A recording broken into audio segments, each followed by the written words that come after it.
అంటే ఓం వం వరుణాయే నమః. ఈ మంత్రం చదువుకుంటే ఏ రంగంలో ఉన్న వాళ్ళకైనా అద్భుత ఫలితాలొస్తాయి.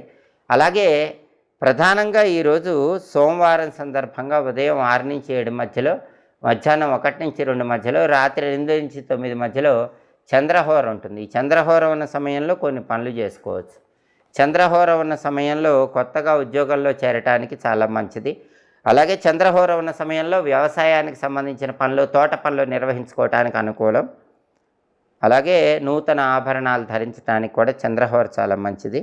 అంతేకాకుండా వెండి పాత్రలు వాడుకోవటానికి, వెండి పాత్రలను మొదటిసారి ఉపయోగించుకోవటానికి, వెండి పాత్రల్లో ఆహారం స్వీకరించడానికి చేసే ప్రయత్నాలకు కూడా చంద్రహోర విశేషంగా అనుకూలిస్తుంది.